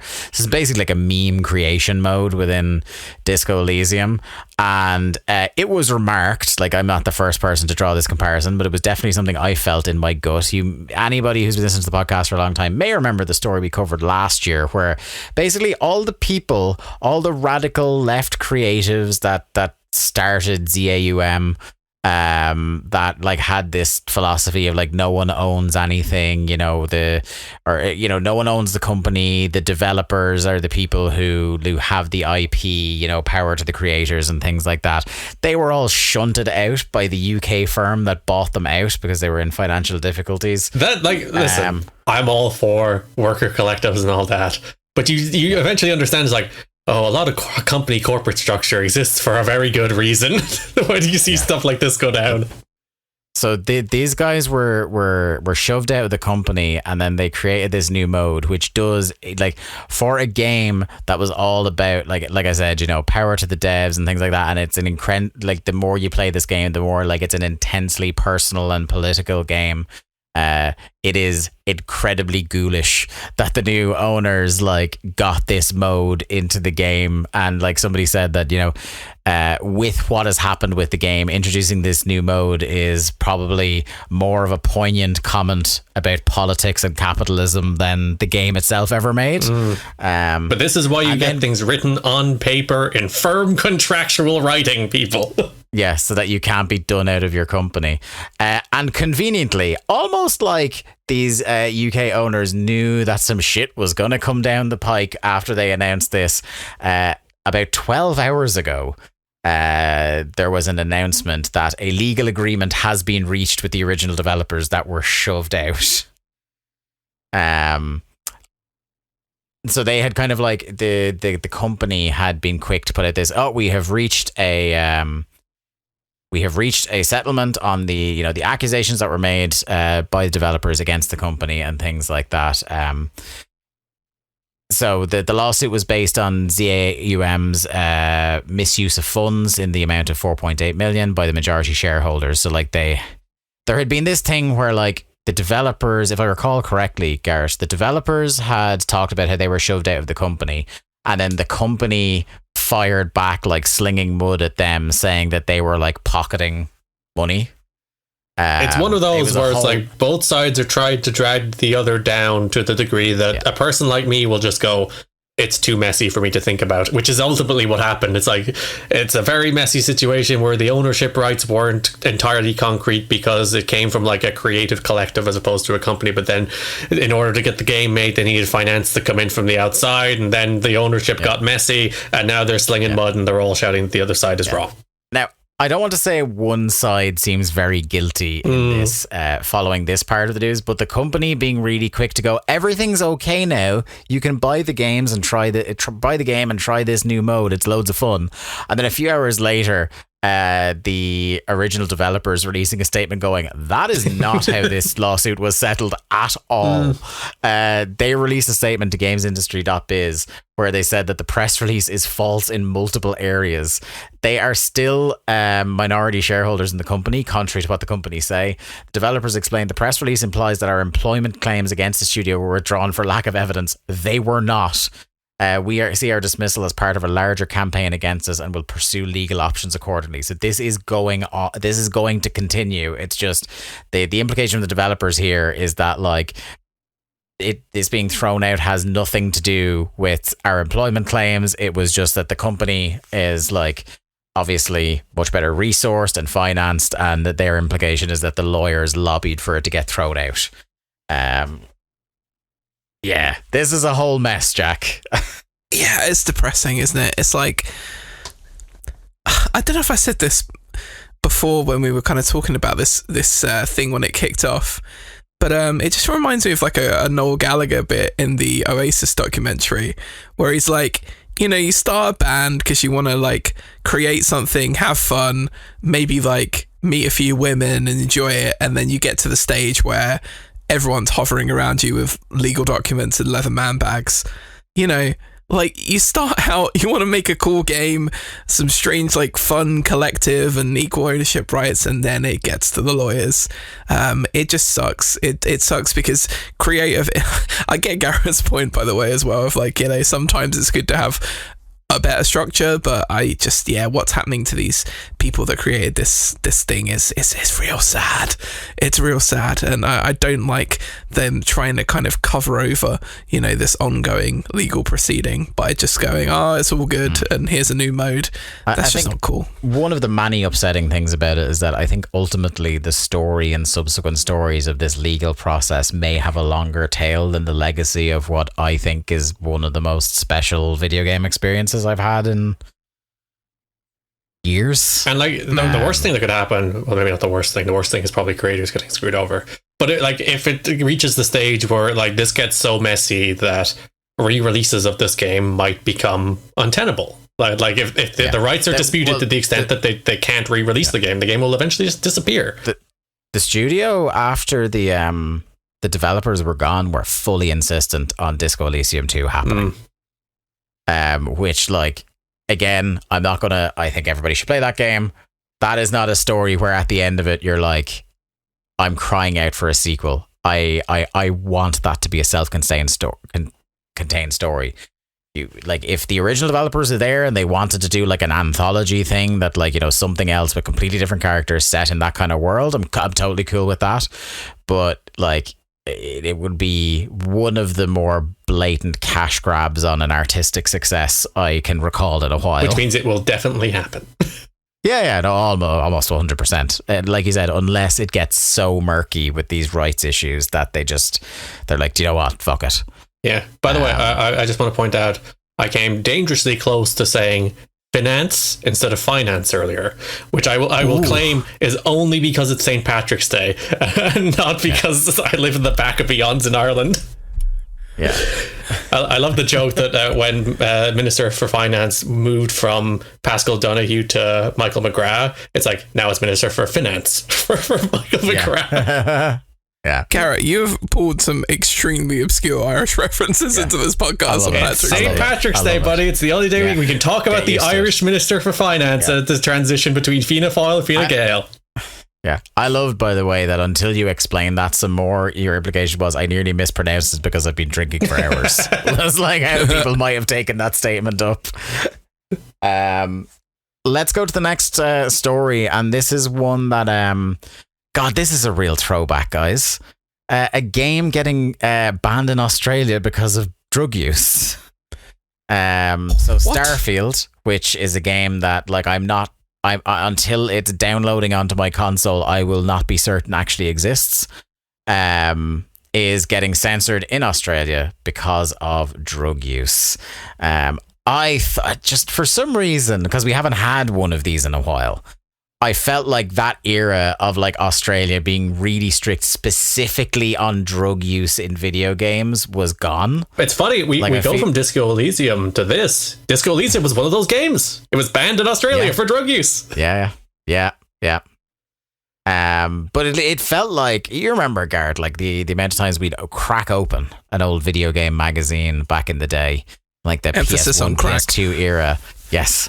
And like every time it was something new was banned in Australia. You know what I mean? Like you had Jack Thompson raging in the States about violence in video games, and you had Australia just willy-nilly banning video games. Like I remember the Condemned series got in real trouble in Australia because of drug use, and obviously Manhunt was outright banned there, from what I recall. Or there's been a load of games where the drugs get changed to something else, a different kind of pickup. And things like that. So the game's classification is now restricted. They have a particularly low tolerance to drug use in video games, as you mentioned, Garrett. Disco Elysium, DayZ, RimWorld, all initially banned from sale in Australia due to themes of drug use. Because I was talking to my You Got to Be Kissing You Kidding Me co-host Liam Jones at one stage, famous Australian. Shout out, Liam. And he was talking to me about it's Steve Irwin. Liam. Yeah, and then Hugh Jackman below Liam. Yes, and Pons 100%. But yeah, I was talking to him, like, he loves Disco Elysium, and it's like, I couldn't buy that game in Australia for years because it was banned. It was eventually overturned, but it was banned for years because of the drug use. Yeah, I like the cut of that Liam's jib, and you telling me that he's a big fan of Disco Elysium just puts him over even more with me. Tell Liam I said he's a great guy, in spite of the fact that he repeatedly calls me a royalist. Yeah, well, that's only because you call me Nazis. It's only fair. Yeah. It balances out, to be fair. Yeah. Which is the worst slur in 2023? Who's to say? Here's can you draw a sort of vague dotted line between the two of the character personality types in 2023? Here's a fun fact. How many video games do you think have ever been banned in Ireland? Ooh. Do you know? I know. It's only one. Oh, okay. Can you guess what GTA it is? London 1969. Is the game... It's not Manhunt 2, is it? It's Manhunt 2. Yeah.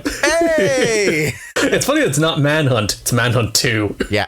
I remember Manhunt 2 being banned across the EU. It's like the first time I ever saw it in the flesh was like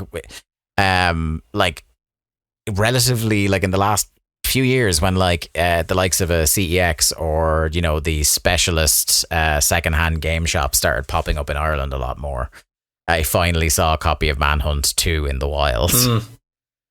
Which is funny, we don't even have like a video game classification board. It was the film censors board that ended up banning it. Yeah. Because apparently they had those kind of rights. Yeah. I remember this story mentions it as well. Fallout 3 was a famous case in Australia as well. There's a whole Wikipedia page, by the way. If you just Google games banned in Australia, there's a list of like dozens. It's massive, isn't it? Yeah. Like it felt like it was every couple of months I was picking up like official PS2 magazine. I was like, yeah, the Aussies aren't getting this. I feel like they don't have the same law applying to movies and stuff though that they do with video games, because like there's a very famous cocaine scene in Crocodile Dundee, And I'm like, I'm pretty sure that movie originates from Australia. So I want to guess that it's like their argument might be on the basis of like, because it's a video game and it's an interactive medium, it's your character is physically doing the drugs. Oh, I thought you were going to say games are for kids, even though they're restricted aggressively. I would think that is probably a little bit of the like tentativeness around it, the mentality. Yeah, that was definitely the Jack Thompson mentality. That it's like this is a genre of entertainment that at the time was predominantly for children. Like 80s, 90s games were largely directed at kids before games kind of grew up with the kids who grew up with them. John Romero kicked a door in. Yeah, he made Doom and everything was different now. And yeah. John Romero and Ed Boon ruined it for everyone. They did, but yeah. So I think it is a holdover from like games are for kids and such cannot have objectionable content, and like we are far removed from that now. But yeah, because wonder if they released Cocaine Bear in Australia. That was the genesis of the roast chicken health pickup in Wolfenstein was something to avoid censorship because of whatever it originally was, some sort of stim pack or something like that. And obviously, like they, until I think only a couple of years ago, Wolfenstein wasn't on sale in Germany for very obvious reasons. That one you can understand. Yeah, I think it's only the modern series now that like finally got over that hump. It's the usage of the iconography is very illegal. Yes, yeah, and rightfully so. Yeah. Yeah, so I just wanted, because that just felt like a big throwback story, and I just wanted an excuse to say Jack Thompson's name several times on the podcast, because I feel like we didn't, because we were too young at the time, we didn't have a podcast platform to dunk on that ridiculous man, so I wanted to mention him. Do you remember they made a story about Dan Houser starring fucking Daniel Radcliffe? Yeah. And he was like the main bad guy of the movie, Jack Thompson. Yeah. I also remember back in the pomp of The Escapist, when like Zero Punctuation was at its height, and they had a series on there called D-Res, which was like a video game sketch series, and they did like a fake biopic of Jack Thompson as one of their sketches, and it was great. Yeah, I mean, Yahtzee was always moaning, wasn't he? Because he used to live in Australia. I don't know if he still does, but he was always complaining that he couldn't get certain games to play. He's like, basically. And he would call out directly members of the government that were responsible for it as well. Yeah. I feel like I know Chicken Tonight. It's probably changed since the I'm gonna have a look here. Oh yeah, no, I think they're back. Oh, that's deadly. Like a lot of the pre, like a lot of D-Res, because D-Res just vanished, and like all of its stuff got scrubbed from The Escapist. But it looks like that it's back on the website since the takeover, which is, God, I bet that stuff has aged like milk. I remember there was a fun series where Yahtzee and Jim Stephanie Sterling were doing face-offs on games, and that was one of my absolute favourite things, as they would just shit-talk each other. D-Res also did an episode where it was like a 2-part like fake embedded documentary about what 3D Realms were actually doing instead of putting out Duke Nukem Forever. That tells you when that show came out. Yahtzee's Duke Nukem Forever before Duke Nukem Forever came out review is just legendary. There are so many video games where when it says like input a name, I still put in Vladimir Lestrade because of that video. Let's go for our final news story. I'll hand over to you, Garrett, because you put this one on. The Steam Deck is celebrating its first birthday. Yeah, it's a whole year old and it has a discount. Which for the first time. I find funny. Everyone always compares the Steam Deck to the Switch, and now the Steam Deck has officially had more discounts than the Switch has had. The year-old Steam Deck. It's kind of fun to see this machine take off as like this little niche, because like it's not a mainstream machine yet. It's still very a niche, in the weeds, people who have Steam accounts machine. But it's where I played most of the Final Fantasy Pixel Remaster this week.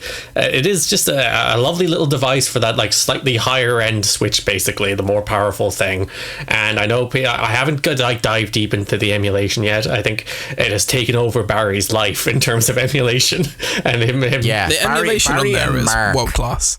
Barry and Mark both periodically tweet about losing entire days to, like, I pretty much set up like most consoles I was going to dick around with, and then like halfway through trying to figure out the PS3 so that I could play Guns of the Patriots, I kind of just like got bored and was like, I actually want to play some video games now. I'll come back to this later. Yeah, there was a period where like Mark spent like 4 months of his life setting up all these devices. It's like, do you ever use them to play games, Mark? Yeah. And I do like I do enjoy that stuff to an extent, but then like I get to a point where like I kind of just want to play video games now.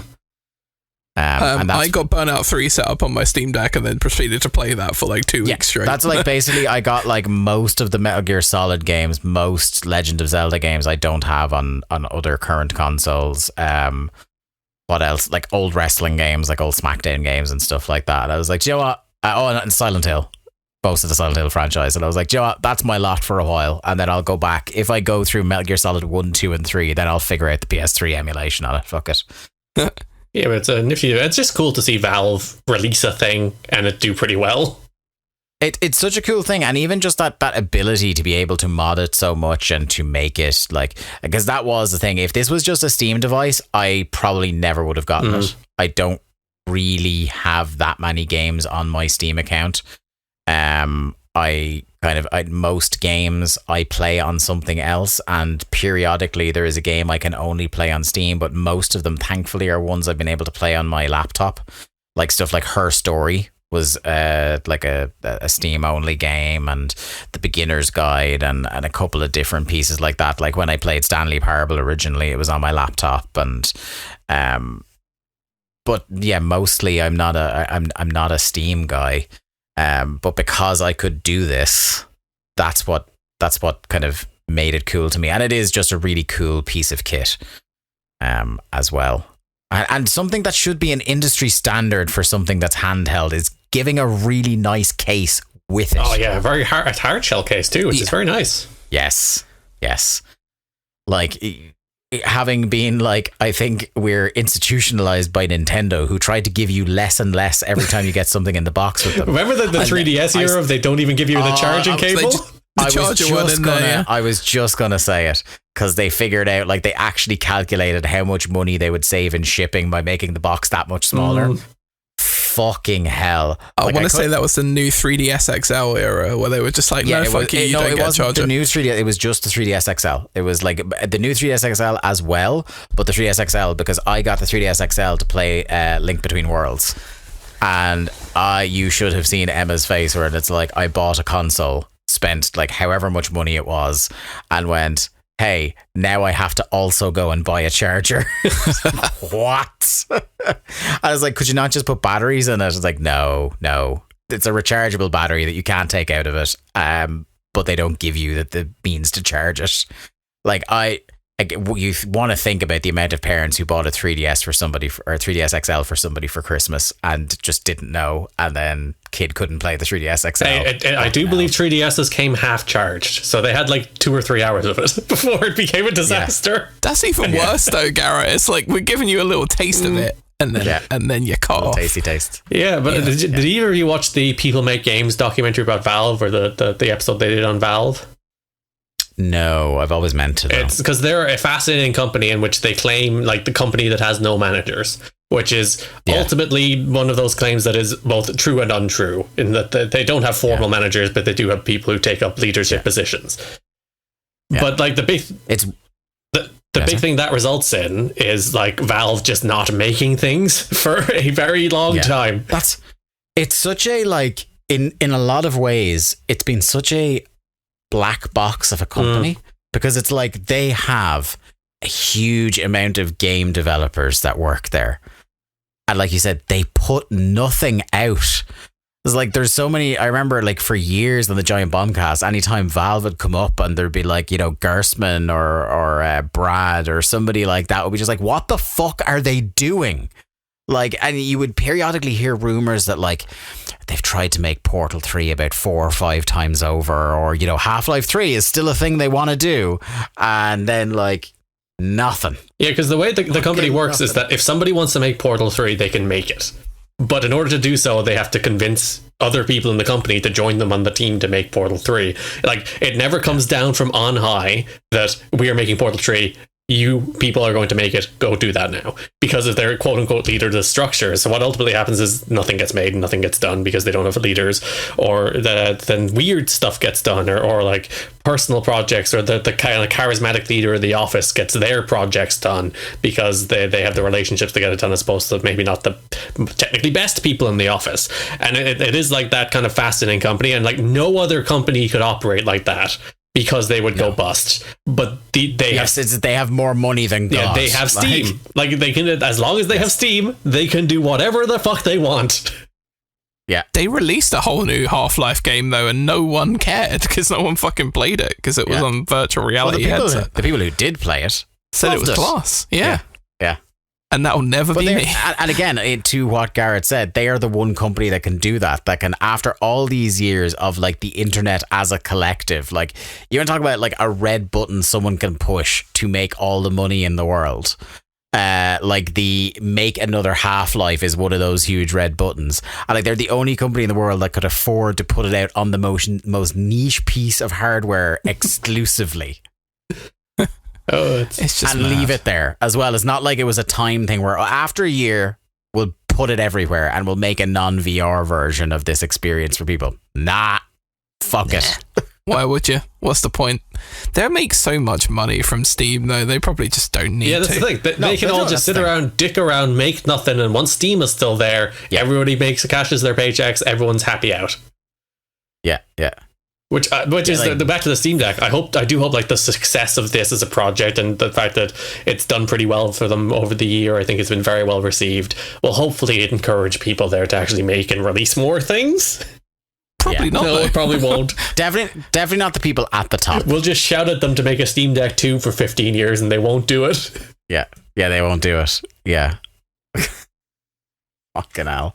What a company! Brilliant. Yeah, but Steam Deck rules. That's what everyone needs to take away. Steam Deck does rock, but it is like as a very specialist piece of equipment.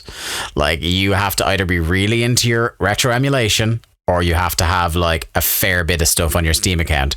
And that said, stuff that will be compatible with Steam Deck, because not everything is as well.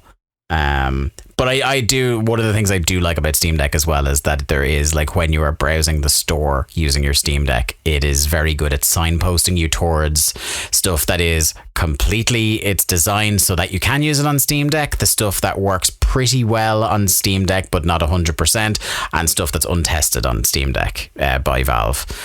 So they signpost that quite well, I think. Although don't try and buy anything on Steam Deck. That's just a hideous experience. I was trying to buy, I don't even remember what I bought the other day, but I was trying to buy something and I was like, it wouldn't work. So I literally had to get out of bed, turn my computer on, buy it on actual Steam on my PC, and then sync it in the device just to get the goddamn thing to actually buy. It's a nightmare. I hate it. How have they not fixed that? How have they not fixed buying things on Steam on the Steam Deck? Yeah. But this is another one of those things where it's like it's Valve. It's like, whatever, we'll get to it eventually, I guess. It's just like one person's responsibility, and they're like, yeah, what are you gonna do? Yeah. Absolutely incredible scenes. Right, okay, that's the end of the news, and that means it's the end of the podcast. Thanks everybody very much for listening to this episode of Link to the Cast. At Link to the Cast is where you need to follow us on Twitter to keep up to date with the shows as they're posted, and chat with us about the things we've been talking about, or the things you think we should be talking about. Dave, sorry to interrupt your outro, but I realised when I do the outro, you're not that sorry. No, I'm not. I actually want to say something, so I'm not. He's got another fun fact about Ireland. It's a country. There was a famine. Remember that? That's not a fun fact. We had nothing to do with it, and you can't prove otherwise. But, I think you can. While you were doing the outro there, you did a thing I also do doing outros where you speak in single syllables, and I'm like, yes. Why do we do that in outros? It's because he's reading from. Are you reading from a thing rather than just speaking the words out? No. I also shoot from the hip from outros as well. So it's just a thing you do while you are wrapping up podcasts. Yeah. I go off the top of my dome with the intro and the outro. I know the intro is written on our show notes, but I think we wrote that in just so that there was continuity when I hosted and when Mark hosted. But yeah, I just spit off the top of my dome with this. And speak in individual syllables. Yes. I think there's something to be said for like the clarity of when you're trying to get people to follow the Twitter, that you should say it slowly and enunciate. That's probably where it comes from in my brain. But it's not something I'm deliberately doing. Yeah, but I do it too. It's weird. Because I was doing, like, I commented on it while I was doing a Patreon outro. I was like, as I say every word in individual syllables. Yeah. Do you know why, Garrett? Because we're consummate professionals. We're pros. That's why. We are absolutely pros. tnhad.com, alargemanappears.com. Garrett loves the harrisbrothers.com. Sake. Individually, I'm at the Day to Dave. The absent Mark Rotherson is at Lithium Project. Jack is at Jack Lizell. Garrett is at Garrett Kidney. Thank you very much for listening to another episode of Link to the Cast. We shall see you again next week. Goodbye. Goodbye, everybody. Podcast over. Now.